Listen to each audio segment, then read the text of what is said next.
अररिया लोकसभा के जोकीहाट से महागठबंधन के नेता तेजस्वी यादव और मुकेश सहनी ने विशाल जनसभा को किया संबोधित, अपने प्रत्याशी के लिए मांगा समर्थन। अररिया लोकसभा के जोकीहाट में जनसभा को संबोधित करते हुए मुकेश सहनी ने राजद प्रत्याशी के लिए मांगी वोट, 7 मई को होना है चुनाव। राष्ट्रीय जनता दल के द्वारा हमारे कर्मठ युवा साथी शाहनवाज जी को चुनाव लड़ने का मौका मिला है। इनका चुनाव के लालटेन छाप है, क्रमांक नंबर 3 पे है। परसों 7 तारीख को आप लोग सुबह उठकर पहले वोट गिराइएगा और मजबूती से जब तक आप लोग अपने अपने बूथ पर वोट नहीं गिरा लीजिएगा तब तक आप लोग घर पे नहीं जाइएगा। एक एक वोट हमारे देश का युवा को, भविष्य को बदलेगा। तेजस्वी यादव ने भी अररिया लोकसभा के जोकीहाट में जनसभा को संबोधित करते हुए केंद्र की नरेंद्र मोदी और बीजेपी की सरकार पर साधा निशाना। तेजस्वी यादव ने कहा कि यह चुनाव देश और संविधान को बचाने का है। तेजस्वी यादव ने कहा, मोदी जी ने बिहार के साथ सौतेला व्यवहार किया है, एक भी काम बिहार के लिए नहीं किया। ये चुनाव देश को बचाने और बनाने का चुनाव है। देश का लोकतंत्र को बचाने का, संविधान को बचाने का चुनाव है।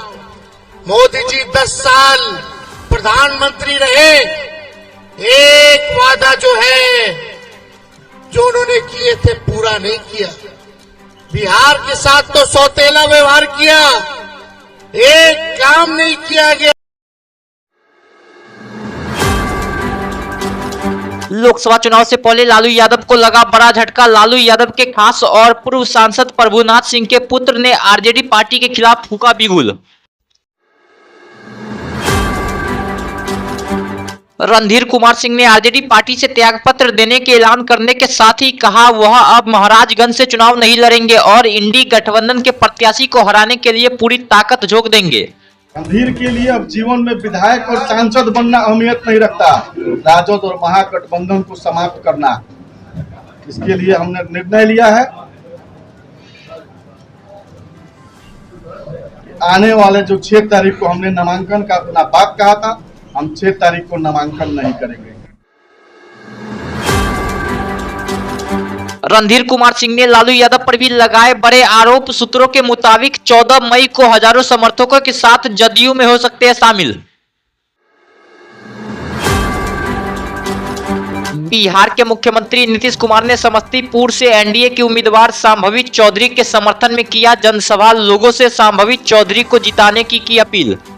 उसको जिताइए और एक तरह से सब लोग तो हम तो यही कहेंगे कि भाई शांभवी जी को जिताइए, हम लोगों के उम्मीदवार को।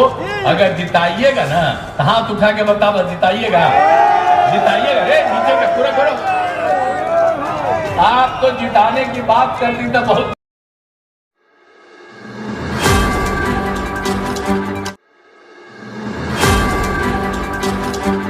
वहीं इसके साथ ही नीतीश कुमार ने बिना नाम लिए ही महेश्वर हजारी पर दिया बड़ा बयान। कहा, गड़बड़ी करने वालों को चुनाव के बाद मुक्त कर दिया जाएगा, साथ रहकर गड़बड़ी करने वालों को छोड़ा नहीं जाएगा। और देश को भी आगे बढ़ा रहे हैं, देश भी आगे बढ़ेगा, बिहार भी आगे बढ़ेगा। इसलिए हम लोग अब एक साथ रहे हैं, एक साथ रहेंगे, काम करते रहेंगे।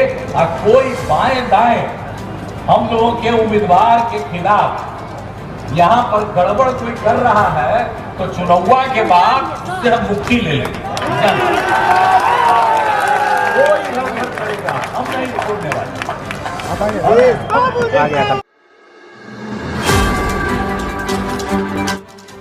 समस्तीपुर लोकसभा सीट पर जदयू के 2 मंत्रियों के बच्चे आमने सामने लड़ रहे। चुनाव मंत्री अशोक चौधरी की बेटी शांभवी चौधरी तो वहीं महेश्वर हजारी के बेटे सन्नी हजारी कांग्रेस के तरफ से लड़ रहे चुनाव। इंडी गठबंधन को लेकर राजद नेता तेज प्रताप यादव ने कर दिया बड़ा दावा। कहा, इस बार इंडिया गठबंधन की ही सरकार बनेगी। तेज प्रताप यादव ने बड़ा दावा करते हुए कहा कि इस भीषण गर्मी में भी जिस तरह से लोगों का हुजूम एकत्रित हो रहा है, इससे अंदाजा लगाया जा सकता है कि इस बार हमारी बहुत बड़ी जीत होगी। तो मेन हमारा फोकस है इंडिया महागठबंधन इस बार जबरदस्त।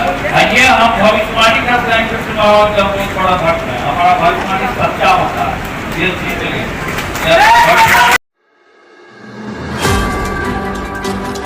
पूर्णिया लोकसभा सीट से निर्दलीय चुनाव लड़ रहे पप्पू यादव ने एनडीए के साथ इंडिया गठबंधन को भी घेरा, दिया बड़ा बयान। पूर्णिया से निर्दलीय उम्मीदवार पप्पू यादव ने एनडीए और इंडिया गठबंधन को लेकर दिया बड़ा बयान। कहा, पक्ष और विपक्ष दोनों ने मिलकर बहुत पाप किए हैं, अब इन लोगों से इसको मुक्त करना चाहिए। 100 करोड़ रुपया खर्च किए गए, कोई भी पाप नहीं बचा जो इन लोगों ने नहीं किया, पक्ष और विपक्ष मिलके। मैं सिर्फ इतना कह सकता हूं कि आज इस देश को बचाने के लिए हम सबको प्रयास करना चाहिए।